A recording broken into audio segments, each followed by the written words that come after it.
Bismillahirrahmanirrahim. Assalamualaikum warahmatullahi wabarakatuh. Sahabat Bani Muslim yang dirahmati Allah, tahukah Anda bahwa surah pembuka dalam Al-Quran, yaitu surah Al-Fatihah, ternyata termasuk salah satu wahyu pertama yang diturunkan kepada Nabi Muhammad? Menurut mayoritas ulama, surah Al-Fatihah adalah surah Makkiyah, yakni diturunkan di Makkah sebelum peristiwa hijrah. Dalam riwayat yang panjang disebutkan bahwa suatu ketika Rasulullah sedang berada di sebuah tanah lapang. Tiba-tiba beliau mendengar suara yang memanggil, "Wahai Muhammad." Sebelumnya, apabila beliau mendengar suara seperti itu, beliau akan berlari ketakutan. Maka datanglah Waraqah bin Naufal, seorang yang bijak dan beriman. Ia berkata kepada Nabi, "Jika engkau mendengar suara itu lagi, teguhkanlah hatimu. Dengarkanlah sampai engkau memahami apa yang dikatakan kepadamu, dan benar saja." Ketika suara itu kembali terdengar, Nabi menjawab, "Ya baiklah, ya." Maka suara itu yang tidak lain adalah malaikat Jibril menyampaikan wahyu dari Allah. Segala puji bagi Allah, Tuhan semesta alam, Maha Pemurah lagi Maha Penyayang, yang menguasai hari pembalasan.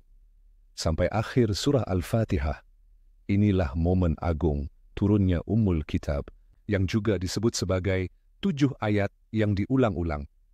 Diriwayatkan dari Ali bin Abi Thalib radhiyallahu anhu bahwa surah Al-Fatihah diturunkan dari perbendaharaan yang berada di bawah arsy, tempat yang paling mulia di sisi Allah. Ibnu Abbas radhiyallahu anhu pun meriwayatkan bahwa ketika Nabi membacakan surah Al-Fatihah di Makkah, kaum Quraisy mencela dan berkata, "Mudah-mudahan Allah membinasakan Muhammad."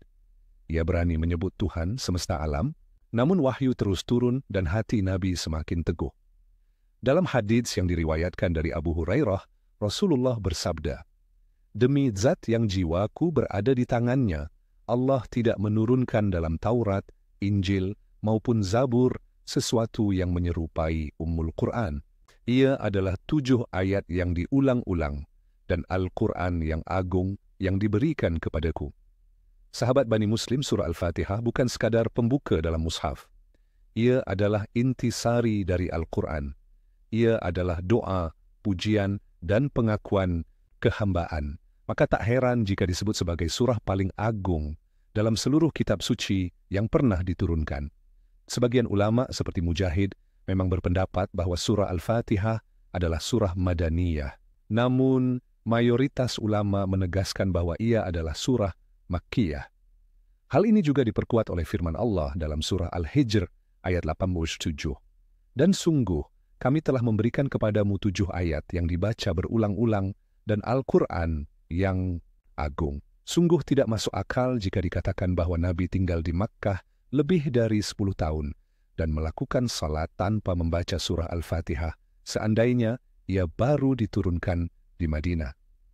Begitulah kisah turunnya surah Al-Fatihah, pembuka jalan menuju cahaya.